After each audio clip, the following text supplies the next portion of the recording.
모사드의 모든 것 제1화 2025년 6월 13일 운명의 그날 2025년 6월 13일 이란 테헤란 북서부의 사대기야 지역. 그날 밤의 정적은 단순한 고요함이 아니었다. 그것은 거대한 폭풍이 몰아치기 직전 자연마저 숨을 죽이는 듯한 섬뜩한 전조였다. 바람 한 점 없이 가라앉은 공기는 유난히도 묵직했고 평소라면 활기로 넘쳤을 바자르는 오후가 되기도 전에 을씨년스럽게 닫혔다.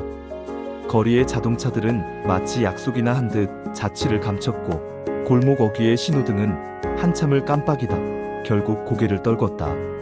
이 불길한 침묵을 갈라낸 것은 사람의 귀에는 거의 들리지 않는 초저공 침투, 드론 4대의 미세한 접근음이었다. 그리고 그 순간 세계는 다시는 이전으로 돌아갈 수 없는 인류사에 영원히 기록될 밤을 맞았다. 표적은 테헤란 핵과학연구소 외곽에 위치한 위성통신센터. 겉보기엔 평범한 연구 건물이었지만 이곳은 IRGC 이란 혁명수비대 사이버작전 사령부의 심장이자 이란 핵무기 개발 정보가 실시간으로 처리되는 극비 서버실을 품고 있었다. 모사드는 이곳을 무력화하기 위해 무려 14개월간 치밀한 준비를 해왔다. 가짜 사야님이라는 코드네임의 내부자를 심고 수십만 건의 감청과 내부 유도 작업을 반복하며 결정적 순간을 기다려온 것이다. 그들은 건물 경비원의 사소한 커피 습관부터 CCTV 주파수의 정기 업데이트 시간, 심지어 재부팅으로 인한 45초의 짧은 공백까지 완벽하게 파악하고 있었다. 마치 숨쉬는 것조차 통제하려는 듯한 이 섬뜩한 정보력은 오직 모사드만이 가질 수 있는 집요함의 증거였다. 그리고 바로 그 45초의 순간, 침묵의 공습, 작전명 사일런트 템페스트 조용한 폭풍과 시작됐다. 첫 번째 EMP 전자기 펄스 드론이 건물 상공을 스치듯 지나가며 순식간에 전체 전력을 차단했다. 도시의 불빛은 그대로였지만 표적 건물 내부의 모든 전자기기는 굉음과 함께 멈춰섰다. 이어서 두 번째 드론은 옥상 환기구를, 세 번째는 서버실 창문을, 마지막 네 번째 드론은 지하 발전기실을 정확히 노려 충격파와 함께 폭발성 투사체를 실어 날렸다. 마치 정교하게 설계된 악몽처럼 단 4분 32초 만에 서버는 불탔고 이란 핵계획의 중추는 먼지처럼 붕괴됐다. 놀랍게도 이 완벽한 파괴 작전에 단 한 명의 모사드 요원도 현장에 없었다. 모든 것은 국경 밖 아르메니아 국경 마을에 폐쇄된 송전탑에 설치된 특수장치에서 시작됐고 드론은 이란 영공을 직접 침입하지 않고도 고도 7m 이하로 침투하며 모든 레이더망을 회피했다. 전체 조작은 텔아비브 외곽 지하 벙커에 고립된 단 3명의 모사드 요원에 의해 수행되었다. 이스라엘 정부는 이 작전에 대해 그 어떤 언급도 하지 않았고 심지어 모사드의 개입 여부에 대해 부정조차 하지 않는 섬뜩한 침묵을 유지했다.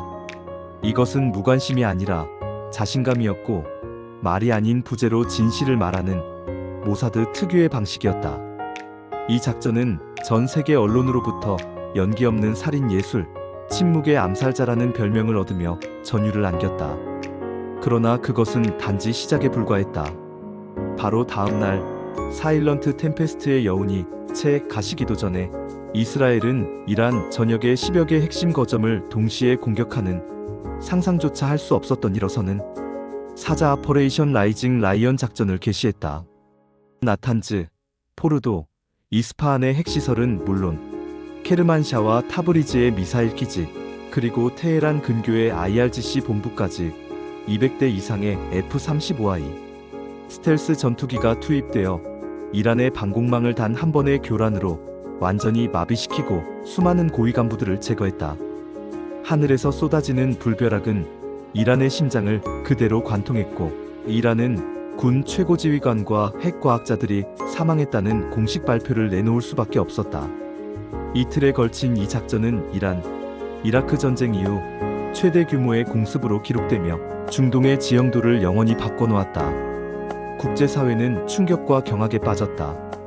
미국은 겉으로는 긴장 완화를 촉구했지만 실제로는 이스라엘의 결단력을 공개적으로 칭찬하며 이중적인 태도를 보였다. 유엔은 무기력하게 침묵했고 일부 유럽 국가는 뒤늦은 우려를 표했지만 이미 모든 것은 끝나 있었다. 이란은 보복을 경고하며 탄도미사일을 발사했으나 그것은 아무것도 바꾸지 못했다. 이미 전력망과 통신망이 마비되고 핵심 지휘부가 제거된 상황에서 이란의 미사일 발사는 공허한 외침에 불과했다. 무엇보다도 중요한 사실은 이스라엘이 예고 없이, 거침없이, 그리고 확실하게 움직였다는 점이었다. 이는 중동을 넘어 전 세계에 냉혹한 경고를 던졌다. 모세드 이 단어를 듣는 순간 누구는 제임스 본드 같은 첩보 영화의 한 장면을 떠올리고 누구는 역사 속 나치 전범이 지구 반대편에서 납치당하던 장면을 상상하며 또 다른 누군가는 공항에 갇힌 인질을 구하러 간 블랙박스 전투조를 연상한다. 그러나 현실의 모사드는 그 어느 상상보다도 정교하고 무자비하며 무엇보다도 실패를 인정하지 않는 방식으로 작동해왔다. 그들은 하나의 표적을 정하면 그것이 30년 전 사망한 전범이든 현재 테헤란 지하의 핵과학자든 또는 자신들이 훈련시킨 이중 스파이든 상관없이 그를 끝내 지워야 할 대상으로 만든다. 그리고 이 목표를 향한 과정에는 국제법도, 외교도, 심지어는 도덕적 회의조차 개입할 여지가 없다. 그들에게 중요한 것은 오직 국가 생존이라는 단 하나의 명분뿐이다. 모사드는 존재하지 않는다고 믿도록 훈련받은 존재들이다. 그들은 그림자처럼 움직이며 자신들의 존재를 최대한 은폐한다. 그러나 2025년 이란 작전은 전 세계의 모사드가 여전히 살아있고 과거보다 더 정밀하고 더 침묵하며 더 무자비해졌다는 사실을 다시 한번 증명했다. 이 책은 모사드의 시작부터 현재까지 암살, 납치, 사이버전, 심리전, 그리고 이 모든 것을 묶는 국가 생존이라는 단 하나의 명분을 향한 피해 여정을 담고 있다. 1960년 아르헨티나 부에노스아이레스 외곽의 한적한 마을에서 아돌프 아이히만을 납치했던 순간부터 모사드는 국제규범 따위는 무력하다는 냉혹한 교훈을 전 세계에 보여주었다. 그들은 그가 독일 여권을 위조한 채 아무 일 없는 얼굴로 평범한 삶을 살고 있다는 정보를 입수하자마자 지구 반대편으로 6명의 정예 요원을 파견했다. 요원들은 아이히만을 붙잡아 차량에 태우고 항공기 화물칸에 숨긴 뒤 마치 아무 일 없었다는 듯 이스라엘로 데려와 법정에 세웠다. 그들은 전 세계를 향해 묻는 듯 했다. 정의는 무엇인가? 법률이 정의를 담보하지 못할 때 누가 심판자가 되어야 하는가? 이 질문에 모사드는 반세기가 넘도록 일관되게 답해왔다. 우리가 한다. 우리가 정의다.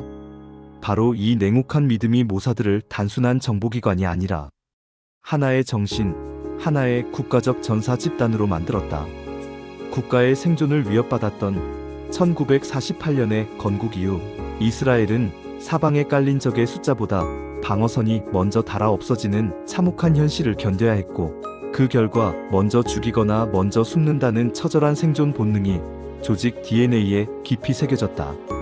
모사드는 이 피비린내 나는 현실 속에서 태어난 존재였다.